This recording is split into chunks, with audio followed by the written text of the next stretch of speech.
সামাওয়াতি তিবাকা, সাত আসমান যিনি সৃষ্টি করেছেন, মা তারা ফি খালকির রহমানি মিন তাফাউত, রহমানের সৃষ্টির মধ্যে কোনো তুমি কোট পাবে না, কোনো ত্রুটি পাবে না, এমন কোন সমস্যা পাবে না।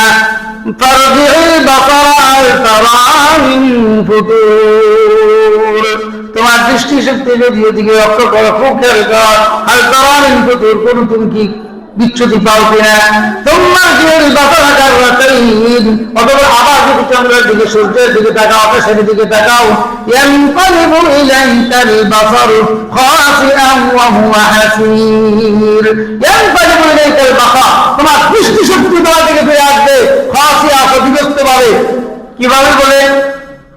সূর্যের দিকে দীর্ঘক্ষণ যদি একটা সূর্য যখন আলো দেয় তাকিয়ে থাকেন, তখন কিন্তু চোখ ঝলমল করে একবারে চোখ ধেয়ে যায়, মানে চোখ কি হয়ে যায়, দাঁড়ে ধেয়ে যায়, চোখের আলো নিষ্ফল হয়ে যায় সূর্যের আলোর কাছে। হাসি। তো আল্লাহ সৃষ্টি করতে এত সুন্দর করে আল্লাহ তারা সৃষ্টি করে দিয়েছেন, সব কিছু এই কোরআনের মধ্যে বলে দিয়েছেন। এবং আল্লাহ তাবারক ওয়া তাআলা বলেন, চন্দ্র সূর্য আল্লাহর যে নিয়ন্ত্রণে আছে। আল্লাহ বলেন, وسخر لكم الشمس والقمر دائبين وسخر لكم الليل والنهار, চন্দ্র সূর্য দিবারাত্রি পরিবর্তন আর নিয়ন্ত্রণ সব কিছু আল্লাহর হাতে রেখেছেন। এই তথ্য আল্লাহ কোরআন কারীমে সূরা ইব্রাহিমের মধ্যে উল্লেখ করেছেন। জোরে বলেন সুবহানাল্লাহ। এবং আল্লাহ তাআলা এটা বলেছেন, ওয়ান-নাজমু ওয়াশ-শাজারু ইয়াসজুদান, চন্দ্র এবং গাছ সেগুলি কি করে আল্লাহর জন্য সিজদা করে, তাসবিহ পাঠ করে, আল্লাহর জন্য সব তাসবিহ পাঠ করতে। এই কোরআন এমন একটি বিজ্ঞান এবং হাকিম। এই কোরআন যে বিজ্ঞান, কোরআন আল্লাহ বলেন, ইয়াসিন ওয়াল কুরআনিল হাকিম, কোরআন হাকিম, বিজ্ঞান হয়ে কোরআন। এবং আল্লাহ তাআলা বলেন, লাশ-শামসু ইয়ানবাগি লাহা আন তুদরিকাল কমার ওয়ালাল লাইলু সাবিকুন নাহার কুল্লুন ফি ফালাকিন ইয়াসবাহুন। এই যে কক্ষপথ, শামসু ইয়ানবাগি লাহা আন তুদরিকাল কমার ওয়ালাল লাইলু সাবিকুন নাহার, সূর্য চন্দ্রকে ধরে পায় না, চন্দ্র সূর্যকে নাগাল পায় না, একটা একটা নির্দিষ্ট জায়গা মতো চলছে। প্রত্যেকে তার নির্দিষ্ট গতিপথ অনুযায়ী সুন্দরভাবে চলতেছে। জোরে বলেন সুবহানাল্লাহ। সুতরাং আল্লাহর সৃষ্টি কত সুন্দর। আল্লাহ যে ভূমিকম্পতে নদীর মধ্যে জলোচ্ছ্বাস দেন, সেজন্য ওই কোরআনের মধ্যে উল্লেখ আছে, হুয়াল্লাযী ইউসাইয়িরুকুম ফিল বাররি ওয়াল বাহরি হাত্তা ইযা কুনতুম ফিল ফুলকি ওয়াজারাইনা বিহিম বিরিহিম তাইয়্যিবা। এখানে বলছে সুন্দর বাতাস, আর অন্য জায়গায় বলা হয়েছে, আমি জলোচ্ছ্বাস এবং ঝঞ্ঝা বায়ু তোমাদেরকে দান করি, তোমাদেরকে দেই। তো জলোচ্ছ্বাস দেন, ঝঞ্ঝা বায়ু দেন, যে কারণে নদীর মধ্যে জলোচ্ছ্বাস হওয়ার কারণে ভূমিকম্প সৃষ্টি হয় আর অনেক বাড়ি ঘর ধ্বংস হয়। এগুলি কে দেয়? আল্লাহ তাবারক ওয়া তাআলা দেয়। আল্লাহ কৃষি সম্পর্কে কোরআনে বলেন, কৃষি, ইন্নাল্লাহা বালিগুল হাব্বি ওয়ান নাওয়া ইউখরিজুল হাইয়্য মিনাল মাইয়িতি ওয়া ইউখরিজুল মাইয়িতা মিনাল হাইয়্য যালিকুমুল্লাহু ফাআন্না তুফাকুন। নিশ্চয় আল্লাহ তাবারক ওয়া তাআলা বালিগুল হাব্বি ওয়ান নাওয়া, বীজকে তিনি ফাটা, বীজকে তিনি ভেদ করেন এবং সেখান থেকে কি বীজ অঙ্কুর হয়, সেখান থেকে বীজটা উপর থেকে ওঠে, গাছ হয়ে ওঠে, চারা হয়। তুমি মৃত থেকে জীবিত করে, একটা মোড়া দিয়েছে না, কোন শক্তি নাই, কিছু নেই, সেটা থেকে মাটির তৈরি করে রাখলে কিছুদিন পরে কিছু হয়, সেটা একটা চারা হয়ে যায়। আল্লাহ বলেন, ওয়ানাজ্জালনা মিনাস সামাই মাআন মুবারাকান ফাআম্বাতনা বিহি জান্নাতিন ওয়া হাব্বাল হাসীদ। আমি আল্লাহ ভরপুর মেঘমালা থেকে আমি বৃষ্টি দিই, মুষলধারে বৃষ্টি হয়, ওই বৃষ্টি থেকে দুনিয়ার মধ্যে হাব্বাল হাসীদ,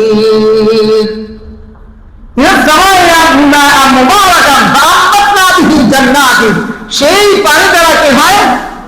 বাগান উৎপন্ন হয়, বাগান হয় গাছের, হাসিদ এবং কাটার মতো সমস্ত শস্য বল সেখানে হয়, গম, সরিষা, ধান, শস্য, কত কিছু হয়। তাহলে আল্লাহ তাবারক তাআলা কিন্তু এই সব তথ্য কোরআনে দিয়েছেন। এবং এই যে এখন যে ডাক্তাররা অপারেশন করে, এই অপারেশনের সূত্র কোরআন কারীমের সূরা বনী ইসরাঈল আয়াত, যে বনী ইসরাঈল আয়াত সুবহানাল্লাযী আসরা বিআবদিহি লাইলান মিনাল মাসজিদিল হারাম ইলাল মাসজিদিল আকসা, এই আয়াতের সরাসরি নাই, কিন্তু এই আয়াতের প্রেক্ষাপট যে হাদিস, যে আমার কাছে জান্নাতের কস্তুরী আনা হয়েছে, দুজন ফেরেশতা আসছে, এসে নবী করিম সাল্লাল্লাহু আলাইহি ওয়াসাল্লামকে শোয়াইছে, শোয়ানোর পর তার হক বিবরণ করছে, সেখান থেকে কিছু মানুষের মধ্যে যে মারক তৈরিতে হিংসা, বিদ্বেষ, রাগ, গোসা, কিনা, অল্প দৃষ্টি, এই সমস্ত দূরীজ করি সরিয়ে স্মরণের পেয়ালাটাকে জান্নাতের পানি এনে স্মরণের পেয়ালাতে রেখে সেখানে ধুয়ে মুছে আবার সেখানে স্থাপন করেছেন। সেটাকে বিজ্ঞান দীর্ঘ সময় গবেষণা করে এই অপারেশন, এখন যে ক্লিন অপারেশন বলে অপারেশন, হ্যাঁ, এই অপারেশনের এই সূচনা কোরআন কারীমের এই মেরাজের এই ঘটনা থেকে, সাক্ষ্য সদর থেকে, বক্ষ বিদীর্ণ বলে এই বক্ষ বিদীর্ণ থেকে আর সাক্ষ্য সদর থেকে এই অপারেশনের ক্রিয়েটার সেটার সূচনা পায় বিজ্ঞানরা, তথ্য পায়। জোরে বলেন সুবহানাল্লাহ।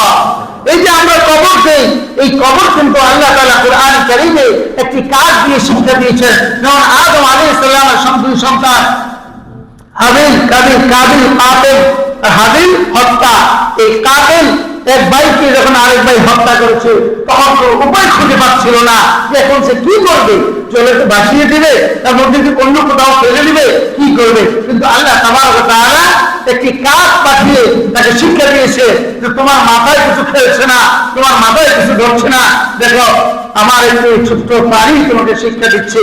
তিনি পাঠাইলেন একটি কাজ। আল্লাহ বলে فبعث الله غرابا يبحث في الأرض ليريه كيف يواري سوءة أخيه। আল্লাহ তাবারক ওয়া তাআলা আসমান থেকে কাজ পাঠাইলেন, জমিনের মাটিতে সে খুঁজলো, সে ফাঁকা করলো, গর্তের মতো করলো, যাতে করে তার আপন ভাইয়ের লাশটাকে সে দাফন করতে পারে। একটি কাজ, তার কাকে মাইরা সে মাটিকে খুঁজতে, তারপরে ওদেরকে দাফন করছে কাকে। এই আদম আলাইহিস সালামের সন্তান কাবিলকে দেখাইছে তোমার তো মাথায় ধরতেছে না, কি করবে, এই কাজটা করো। তখন এই কাবিল এটা দেখে আশ্চর্য হয়ে গেল, আর বললো قال يا ويلتى أعجزت أن أكون مثل هذا الغراب فأواري سوءة أخي فأصبح من النادمين। سبحان الله। তখন আদম সন্তান يا ويلتى أعجزت أن أكون مثل هذا الغراب, আমি অক্ষম হয়ে গেলাম, আমি ব্যর্থ হয়ে গেলাম এই একটা কাকের কাছে, ছোট্ট একটি প্রাণীর কাছে, পাখির কাছে, যে আমি আমার ভাইয়ের লাশকে, তার বডিকে, দেহকে, মৃতদেহকে গোপন করবো কি খুঁজে পাচ্ছিলাম না কোনো বুদ্ধি। কিন্তু এই কাক আমাকে শিক্ষা দিল, তখন সে লজ্জিত হয়ে গেল।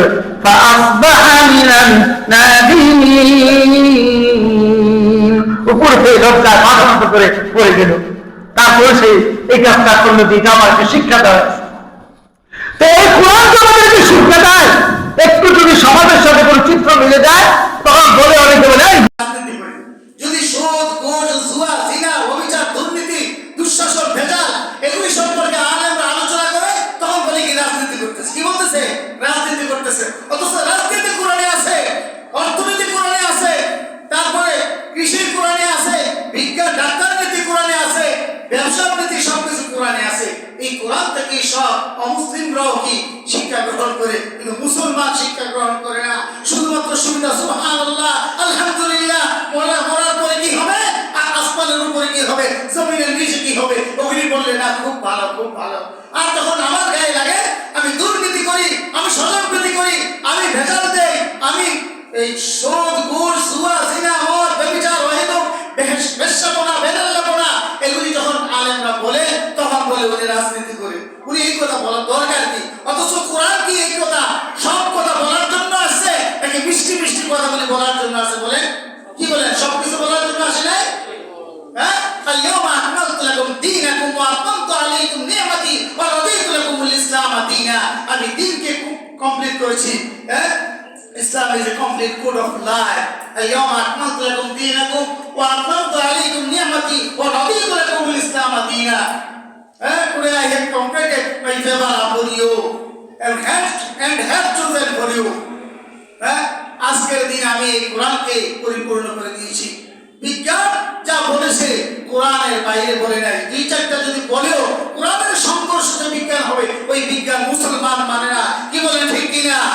সুতরাং বিজ্ঞান কোরআনের বাহিরে নয়, রাজনীতি কোরআনের বাহিরে নয়, ব্যবসা কোরআনের বাহিরে নয়, অর্থনীতি কোরআনের বাহিরে নয়, ভূগোলনীতি কোরআনের বাহিরে নয়, পরিবেশ পরিচিতি কোরআনের বাহিরে নয়, সুদ, ঘুষ, জুয়া, জিনা, ব্যবচার, অন্যায়, অবিচার, একটা পর্দা, এগুলি একটাও কোরআনের বাহিরে নয়। যখন আমরা বলি তো কারো গায়ে লেগে যায়, এগুলি বলার দরকার কি? ভাইয়ের সম্পদ ভাই মারতেছে, মনের সম্পদ মারতেছে, পরের জুলুম করতেছে, এগুলি বললে কি সমস্যা? বলবেন খালি জিলাপি খাওয়া যায় কোনটা, মিষ্টি লাউ খাওয়া যায়, রসুল লাউ খেয়েছেন, মিষ্টি খেয়েছেন, এটা রসুলের সুন্নাত, রসুল হাদিয়া দিয়েছেন, এটা রসুলের সুন্নাত, রসুল দাওয়াত খেয়েছেন, এটা রসুলের সুন্নাত। কিন্তু আর কিছু সুন্নাত নেই। আমার 3.5 হাত বডিতে সব কিছু চলতে বলতে ফিরতে উঠতে হাঁটতে ব্যবসা বাণিজ্য সমাজ পরিবার রাষ্ট্র ইতিহাস দুনিয়া সব কিছুই কোরআনের মধ্যে আল্লাহ বলে দিয়েছেন। তাই তো বলেন ওয়ানাজ্জালনা আলাইকাল কিতাবা তিবয়ানান লিকুল্লি শাই। আমি এই কোরআনকে সব কিছু দিয়ে পরিপূর্ণ করে এই কোরআনকে নাযিল করেছি। হুদা ওয়া রাহমাতাও ওয়া বুশরা লিল মুসলিমিন। এই কোরআন হিদায়াত, এই কোরআন রহমত এবং সমস্ত মুসলমানদের জন্য সুসংবাদ। বলেন সুবহানাল্লাহ। যেই কোরআন আল্লাহ তাআলা লাউহে মাহফুজ থেকে আরশ আজিম থেকে দিয়েছেন, সেই কোরআন না পড়তে জানি না ধরতে জানি, ঘরের টাকের মধ্যে রেখে দেয়। অনেকদিন পরে বাসা বাড়িতে বাপ মারা গেছে, কোরআন ছিল আসেনি, আসে তো সিলুগুল হুজুর একটা খুঁজে দেখি, পরে দেখা গেছে 6 বছর আগে যে রাখছে ওইটার উপর ধুলাবালি পড়তে পড়তে পড়তে উঠতে চট পড়ে গেছে। কি বলেন ঠিক কিনা? আমার অনেকে রাখে না, কোরআনের সম্মান করা যেত না, দিয়ে আর মসজিদের মধ্যে। কি বলেন ঠিক কিনা? অনেক করে খুঁজে আছে কোরআন নাই, কোরআন আছে তো পড়ে না নাই, কোন কোরআন আছে তাও জানা নেই। এটা মনে করে এটা হুজুরে কই ভুল, এটা হুজুরে কওয়ার কথা না, আমার মানার কথা, আমার পড়ার কথা, আমার বুঝার কথা, আমার শিখার কথা, আমার বাস্তবায়ন করার কথা। কিন্তু আমরা তা করি না। আল্লাহ তাআলা এই মহাগ্রন্থ আল কোরআনকে পড়া ধরার বুঝার মানার বাস্তবিক জীবনে সামাজিক জীবনে রাষ্ট্রীয়ভাবে এই কোরআনকে সংবিধান হিসাবে মেনে চলার জন্য আমাদের সকলকে তৌফিক দান করুন। ওয়া আখিরু দাওয়ানা আলহামদুলিল্লাহি রাব্বিল আলামিন। আসসালামু আলাইকুম ওয়া রাহমাতুল্লাহ। যারা সুন্নাত করেন নাই সুন্নাত করে নিন।